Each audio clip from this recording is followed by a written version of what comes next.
Hello, ladies and gentlemen. Welcome to my Week 9 predictions. We are absolutely speed running through this thing. I couldn't go to bed knowing that I was not going to post this video, so I got my ass up and did it, but we're on a very limited time frame here. I've got to be up early tomorrow for work, and it is currently 1 a.m. I'm cooked, but I'm doing this for the channel. So let's get straight into this thing, and we're going to speed run this shit. UCLA at Indiana. Really fun and interesting matchup here. Indiana obviously is number 2, which is absolutely wild. But UCLA has been on a massive winning streak after starting 0-4 and firing their offensive coordinator. I think it was. I don't think they fired their head coach. I think it was their offensive coordinator. I'm not really too sure. But since putting that young kid in at offensive coordinator, UCLA has found a way to turn things around and really start looking like a much more competent football team. But they're traveling to Indiana right now. I do think UCLA, this is their real shot right now at making themselves like a real competitor out there and quite the surprise of a turnaround. And I do think they will be competitive for a while, but ultimately Indiana's at home and they're number 2. And Fernando Mendoza is a dog. Kurt Cignetti is a dog. Indiana football is really, really good right now. Carrying on from where they left off last year, except this time they're taking down the ranked teams on their schedule. Indiana's for realsies. UCLA, unfortunately, if this was at UCLA, more people would be talking. But for them to go into Indiana would be the biggest, craziest upset of all time. I just don't think it's happening. Ole Miss at Oklahoma. Ole Miss actually really surprised me. I didn't get a review video out this week because I've just been so busy with stuff. And I was actually really surprised with how Ole Miss performed. You know, they went into Georgia, led pretty much the whole game until the fourth quarter. Oh no, I did get a review video out for college football. I didn't get a review video out for the NFL, but Ole Miss really surprised me. This week against Georgia, they actually went in there, led pretty much the entire game until the fourth quarter. Georgia finally just shut Ole Miss down and Georgia ended up walking out of there with a win. But I mean, ultimately, still super a competitive game in a very hostile Georgia environment. That was also college game day. Ole Miss is heading on to their second straight road game. This time they're traveling to Oklahoma, but this is an Oklahoma team coming off of a loss to Texas and then a win over a horrible South Carolina team. Ole Miss is primed for a big win sooner or later. You know, they picked up their first big win against LSU, who has fallen down to number 20. They're primed for a new big win to put themselves up there. Lane Kiffin was coaching a great game against Georgia. And ultimately, John Mateer just hasn't been like the best thing ever for Oklahoma. You'd think bringing in a quarterback like that, who was such an offensive machine at Washington State, would bring the Oklahoma offense to the next level. Just hasn't really been the case. Ole Miss, on the other hand, has been an offensive explosion, but their defense is just bad. So I do think Oklahoma's going to put up some points here. John Mateer is going to cook, but ultimately, I think Ole Miss is going to go on the road and pick up big win here against Oklahoma, and Oklahoma might get exposed. They might get exposed as a little fraudulent these past 2 weeks, with a loss against, or past 3 weeks, I guess, with a loss to Texas and then a loss to Ole Miss if all goes according to my prediction. I think Oklahoma might get a little exposed this weekend by Ole Miss, even though Ole Miss is number 8, but still, the loss against Texas is kind of unacceptable in that scenario. USF at Memphis. This is kind of like the group of 5 matchup here for their playoff spot. However, Memphis managed to blow it and lose to UAB. And I think that kind of just took the spirit out of Memphis football. They're kind of just hoping they can somehow bounce back and pick up a win here. But there's really nobody stopping USF right now, especially since their only loss was to Miami when Miami was absolutely throttling teams left and right. I think USF is going to hit the road. Not to say that it won't be competitive. You know, there's times where USF's defense lets up some points, but and also it's a road game against a good group of 5 team. But I think ultimately USF has a damn good football team put together, and they're able to close out games. I think they're going to take this thing away in the second half of football. But give me USF here. Missouri at Vanderbilt. I believe this is college game day, which is so cool that they went to Vanderbilt. But it's also kind of annoying because they didn't go to ASU for ASU versus Texas Tech, which would have been a great college game day. Although they kind of did pick a good game going Ole Miss, Georgia, so I wasn't too mad, but still, it would have been beautiful for ASU to have college game day there. But anyways, they go to Vanderbilt. Vanderbilt's in the top 10. Diego Pavia is literally a magician. And Missouri is coming off of I think they're coming off of a bye. I don't think they played last week. And if they did, I don't remember it. Oh no, they played against Auburn. That's right. They barely snuck out a double overtime win that Auburn somehow managed to blow again. Um, but ultimately, I'm going to take Vanderbilt here, and I'm going to take them in a big game here. Missouri's been competitive. They've been a good football team, but you're going into probably one of the most electric atmospheres in college football for Vanderbilt's history. This might be the biggest and the loudest game Vanderbilt will ever have again. Like literally, this might be their biggest game ever because it is hype, and you're taking on a number 15 Missouri. Like, this is Vanderbilt cannot lose this game. They lose this game, all the momentum is gone. This could snowball down. And I don't think they will. Diego Pavia is really, really good at keeping things moving forward.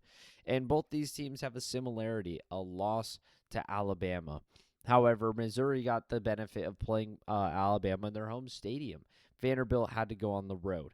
And ultimately, Missouri played a much closer game against Alabama, but largely due to the fact that it was at home, in my opinion. Vanderbilt is playing on a different level in their home stadium. And coming off of a gigantor win against LSU to propel themselves into the top 10 and drop LSU to number 20, Vanderbilt's looking to hammer down another one and jump to 7-1. BYU at Iowa State. BYU coming off of the win against Utah. Is now number 11 and undefeated. Fraud. This is where things get bad for BYU. I actually want to talk about this one for a little bit. I've got Iowa State picking up this win, and I don't think there's a lot of other wins on the schedule for BYU. BYU hasn't played anybody, and they barely snuck out a 3-point win against their rival, in which Utah led by 100 yards in the game, but Utah felt like turning the ball over twice, and they failed one of their 5 fourth-down conversions. And BYU failed one of their 3, but still, in total, Utah is giving the ball away 4 total times compared to BYU's 2. And Utah also has 100 more yards, and Utah's losing the game. So Utah kind of blew this one. Again, it's a rivalry, and sometimes shit happens, you know? Sometimes things like that just happen. But ultimately, you know, like BYU, well, first off, they went for a 4th and 5 at the BYU they went for a 4th and 5 at the Utah 25, 23, and they couldn't get it, which should say enough about their team. After Utah failed a 4th down conversion on their own 30, BYU couldn't put down points, and also their touchdown came off of a drive that was an interception by Utah, whatever. Enough explaining. BYU barely snuck out a 3-point win against their rivals in a game Utah handed them every turnover possible. They also barely squeaked out an overtime comeback win against U of A, who is not a good football team. That's their second best win on their resume. Other than that, they've played a bunch of nobodies. BYU now has to hit the road and play Iowa State. After that, hit the road and play Texas Tech. After that, play TCU, who is extremely underrated. And after that, hit the road and play Cincinnati. I smell a 4-game losing streak coming for BYU football right now. It's going to get ugly. The fact that BYU's ranked over Texas Tech is absolutely diabolical, and I think Iowa State is going to take them down and put themselves back on the radar for about a game. But give me Iowa State there. Illinois at Washington. Washington is favored in this game, I believe. I believe so, actually. Yeah, Washington's favored by 3.5 points. I feel like that's due to the fact that people are just kind of sleeping on Illinois. You know, people are just constantly picking against Illinois, myself included. You know, pick against them against USC, pick against them against Ohio State. Now you're picking against them against Washington. But Illinois, they've been playing some pretty good football, you know. Their 2 losses are to number 1 and to number 2. Let's cut them some slack there, all right? Their 2 losses are to number 1 and to number 2. and they weren't very competitive. So I feel like 23 is a fair spot for Illinois football to be. But they're hitting the road and they're going to a hostile Washington environment where Washington has been kind of questionable, you know? They played a competitive game for a while against Ohio State, and they played pretty bad against Michigan. You know, Illinois is hitting the road. This is another ranked matchup. Washington wants to win, but ultimately, I think Illinois is going to hit the road and get a victory here. I think Illinois is they're right where they belong, honestly. You know, for a while I thought this team shouldn't be ranked, but as time goes on, I feel like this is the perfect spot for them. I don't really feel like they should move much higher than this, and I don't feel like they should move much lower, and I think a win like this will keep them there. Baylor at Cincinnati. Extremely interesting game here because Baylor is coming off of a loss to their rival, TCU. And you know, Baylor has actually been a pretty interesting team. You know, lost to Auburn to start off the year, lost to ASU, and then most recently 6-point loss against TCU. And two of those games were actually at home.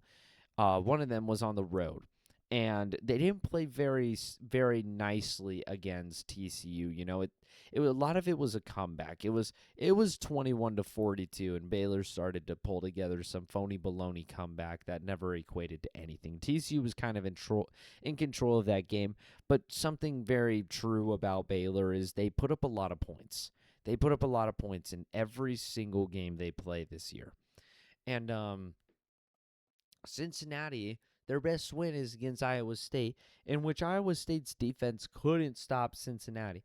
Now, if that is true for Cincinnati to start this game, don't expect this to be anywhere near an upset. If Cincinnati gets off to the start they started with against Iowa State, best believe Cincinnati's going to cruise. But if they start off and they let Sawyer cook, which Sawyer can definitely cook up this Cincinnati defense. I mean, Rocco Becht in Iowa State went on a very long streak in the Cincinnati-Iowa State game where they kind of just were putting down drives and putting down points, and Cincinnati didn't have an answer. And the only reason Cincinnati actually ended up fully winning that game was off an 80-yard bomb that kind of just, I feel like, took the spirit out of Iowa State.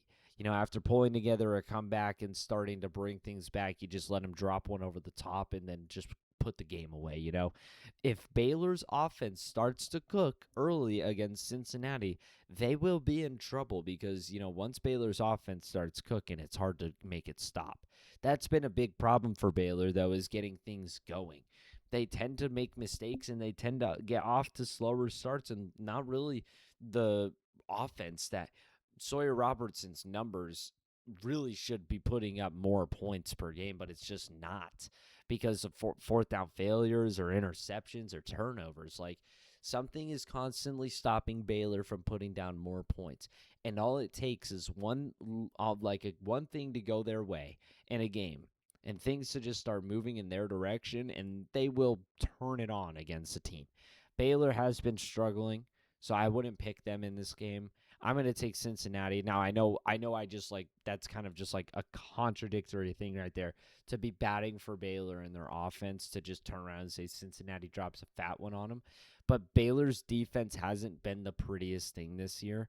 That's for sure. It's a little better than last year, I think, but not the prettiest. And Cincinnati's offense, it can move, man. Like they have a really good offense.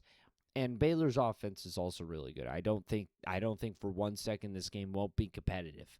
I just think it's going to be back and forth, and I think it's going to be back and forth, and ultimately Cincinnati will put on a late touchdown to put things away. Texas at Mississippi State. Mississippi State has been so close, but yet so far to so many wins this year in the SEC. They're just outside of reach of being an SEC team that is capable of fighting. You know, the overtime loss against Tennessee, who's up there in the rankings, and then a 2-point loss against Florida on the road. Um, you know, they've played very competitive this year. They are much better than they were last year. And the only bad performance they've had this year was at Texas A&M when Texas A&M was playing like that football team. Now, granted, their win against ASU was miraculous, but I think Texas, after their loss or no, their overtime win against Kentucky, anything is possible with Texas right now. And sure as hell believe that going into Mississippi State right now with these cowbells and a rejuvenated fan base right now, a fan base that believes there is something there, best believe the cowbells to be ringing for the Longhorns. And I think Mississippi State is going to get that win that they so much want. They got the one against ASU, but that's one thing.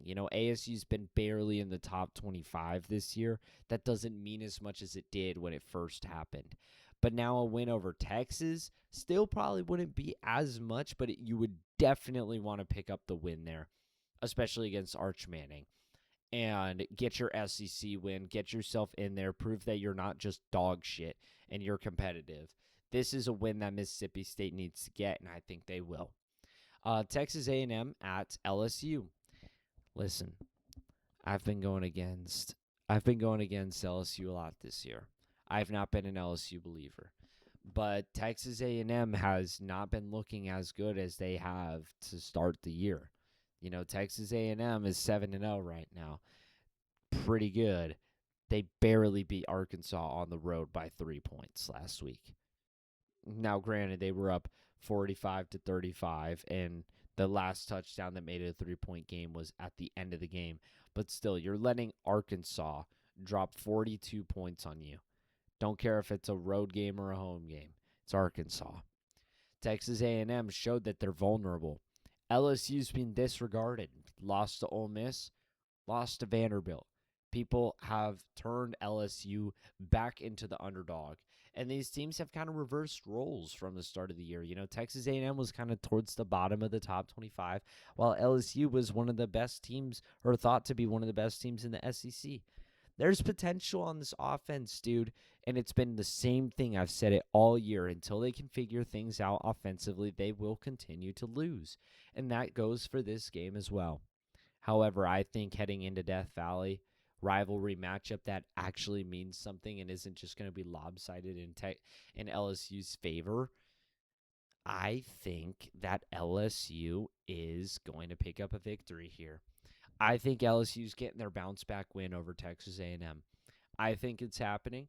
Texas A&M, their offense has been all right, but it's been shaky at times, They've got great receivers, but LSU has a stone-cold defense. Texas A&M's defense, I thought at first, was going to be an absolute dominant force of nature, but it was exposed last week by Arkansas. There's flaws in it, and if LSU can exploit those flaws, they can win this football game. Considering it's in their home stadium and it's going to be crazy, I think LSU's going to get off to a really good start, and I think they're going to finish strong. Give me LSU. Houston at ASU, our last game. I felt like including this one solely off the fact that Jordan Tyson is out and the fact that Houston is 6-1. ASU's obviously coming back off of their biggest win of the season against Texas Tech. Wah, Will Hammond. I don't care. Who cares? Houston, their best win is honestly, I don't even know, an unranked team. Oh, probably U of A, to be honest, or Colorado. I'm not really too sure. They barely scraped out a game-winning field goal win against U of A. They have to head into ASU. Now, listen, Jordan Tyson is a huge piece of ASU's offense, and Houston is 6-1 after all. That's a damn good record. There's still potential in this game. A win here puts you on the radar. Like that's a big win. Even though people didn't give ASU as much credit for beating Texas Tech, a win for Houston here would be gigantor for them. So they're going to go in here with a lot of fight. ASU in their home stadium, I don't think they've lost in their home stadium in a couple years. And I personally don't think that trend is going to stop. I think they're going to keep winning in their home stadium. Now, it's going to be close due to the fact that the offense, who's going to step up in replacement of Jordan Tyson? There's no question that Jordan Tyson is a massive piece of this offense.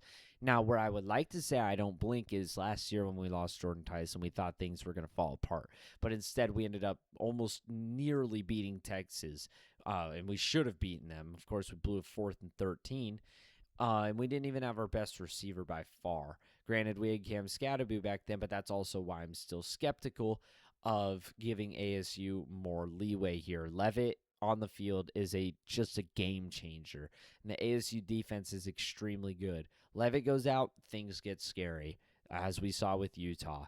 But Levitt is, he's in, and he will make plays. I do think there is potential for this ASU team to play really well in their home stadium. But one thing is for sure, they need to find the end zone.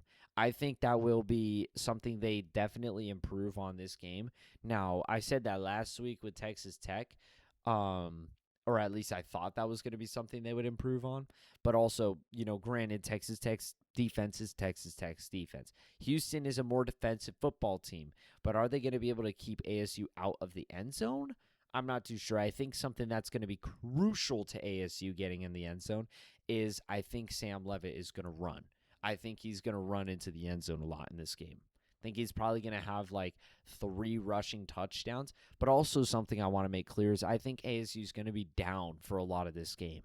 I think they're going to be down for most of this game, and they're going to pull the comeback out at the end of the game. And I think they'll probably have like 3 touchdowns, 1 with a 2-point conversion, and 3 field goals. And but yeah, I think ASU can win this one. But anyways, that is all for me. Got to get this video out. I'm so cooked for tomorrow. Like and subscribe and help a comment always helps. That's all for me. Adios.